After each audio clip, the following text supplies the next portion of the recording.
So Pisces, let's see what's coming in your love life. आगे क्या होने वाला है. देखिए मुझे यहाँ पे एक थर्ड पार्टी सिचुएशन तो दिखता है. हो सकता है कि थर्ड पार्टी हो. थर्ड पार्टी बच्चे हो सकते हैं, शादी हो सकता है, ऑलरेडी मैरिज हो सकता है, मनी हो सकता है कि कोई अपने काम पे या फिर वो कमिट ना कर सके, ये सारा हो सकता है. बट यहाँ पे बोला ही जा रहा है कि कमिटमेंट करो, कमिटमेंट की तरफ जाओ. ओके आप एक दूसरे को काफ़ी प्यार आप दोनों देते हो एंड देने का लॉन्ग टर्म पॉसिबिलिटी है इस रिश्ते में. तो लेकिन कुछ चीज़ें शायद से छोड़नी पड़े बैक साइड में, जैसे कि इनसिक्योरिटीज़, ट्रस्ट इश्यूज़, फ्यूचर क्या रहेगा नहीं रहेगा अभी से सोचना. ओके तो या होल्ड बैक करना, लेट गो करे. पास्ट में आप दोनों की ही बैड हिस्ट्री रही हो या फिर आप दोनों की इंडिविजुअल लाइफ्स की लव की बैड हिस्ट्री रही हो, उसको छोड़ दे.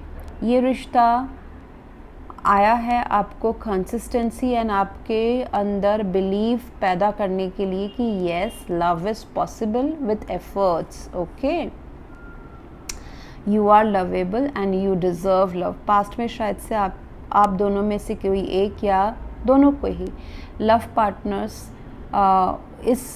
इसमें क्वेश्चन मार्क रखे हैं कि आप प्यार के काबिल हो या नहीं है. तो प्यार में किसी ने होप भी खो दिया था, आप दोनों में से किसी एक ने या दोनों ने. अब ये प्यार देखिए क्यूपिड एरो की तरह आपकी तरफ आ रहा है, आपको आपके दिल में लगने वाला है. ओके मतलब जैसा प्यार आप ढूंढ रहे थे, इतने एक्सटर्नल तकलीफ़ों या ऑब्स्टेकल्स के बावजूद भी देयर इज़ पोटेंशियल कि प्यार यहाँ पे पनप रहा है. जैसा होता है ना, कुछ प्यार ना बहुत ही आसान ग्राउंड्स में पनपते हैं, कोई हर्डल्स है ही नहीं. ओके कुछ प्यार है कि बहुत तकलीफ ग्राउंड्स में भी वो ज़िंदा रहते हैं. I see that this is that kind of love right ना, वो फेज़ चल रहा है. सो यहाँ पे इनसिक्योरिटीज़, ट्रस्ट इश्यूज़, शायद से 3D मटेरियल वर्ल्ड में एक दूसरे के लिए कुछ नहीं कर पाना, फिर भी मन में ये रखना कि हम कर पाएंगे, कुछ ना कुछ तो हमारा हो जाएगा. 4 ऑफ पेंटिकल्स को अवॉइड करने को कहा जा रहा है. So let go of all the old belief system, old thought process, उनको लेट गो करे, छोड़ दे कि जो पास्ट में हुआ है, ये एक नया चैप्टर है. आपके पर्सन थोड़े से दुखी या फिर मैं ये कहूँगी कि ज़्यादा सोच रहे हैं कि मैं इस रिलेशनशिप को कंफर्म कैसे करूँ. तो इसलिए वो छोटा छोटा स्टेप ले रहे हैं. जैसे मैंने कहा ना, हर्डल्स हो सकते हैं, थर्ड पार्टी सिचुएशन हो सकती है जिस वजह से ये पर्सन बहुत एकदम ही बड़ा कुछ ड्रास्टिक डिसीजन नहीं लेते हुए छोटे छोटे स्टेप से आपको बता रहे हैं कि मैं प्यार करती हूँ, करता हूँ, I am there for you, we can make this committed, या फिर एक साथ रह सकते हैं. ये छोटे छोटे स्टेप बाय स्टेप ये पर्सन जा रहे हैं. इंटेंशंस आर गुड ऑल्दो इतने हर्डल्स रहने के बावजूद भी. ये रिलेशनशिप जैसे मैंने कहा, knight of pentacles then 8 of pentacles, तो बहुत ही स्लो मूविंग कन्फर्मेशन है. It is not a slow moving love, it is a slow moving permanency.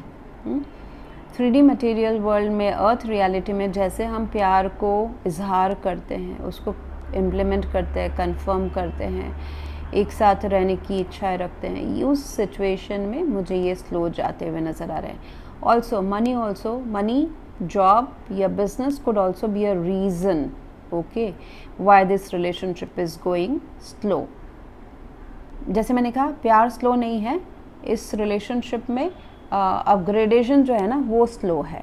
Okay so ऐसा हो सकता है कि कोई अपने काम पे बहुत मशरूफ़ है, ऐसा भी हो सकता है. सो ये रिलेशनशिप में मुझे दिख रहा है कि इनसिक्योरिटीज़ है वो चली जाएंगी. लैक मेंटलिटी, कमी, अनसर्टेनिटी, अरे ये रिलेशनशिप शायद से वर्कआउट नहीं करे, ये जो अंदर के डर है वो चले जाएंगे. Because through this 8 of pentacles, यानी कि आप दोनों ही इस रिलेशनशिप में एफर्ट्स डालोगे. इतने बाहरी हर्डल्स के बावजूद भी आप दोनों इस रिलेशनशिप में एफर्ट्स डाल रहे हो. No one is living the playground. इस वजह से ये लव टिक रहा है. वहीं पे ये बात आ जा रही है बैलेंस की, पेशेंस की, मॉडरेशन की, मतलब ये एक आसान लव नहीं है, उसको बनाया जा रहा है, उसको टिकाया जा रहा है. That's a very matured approach. So that's what I have for you right now, Pisces. If you want to go for a paid personal reading, aura healing, Akashic records, crystals, you can reach me out through my website. Thank you very much for watching. Please do like, share, comment and subscribe. Thank you.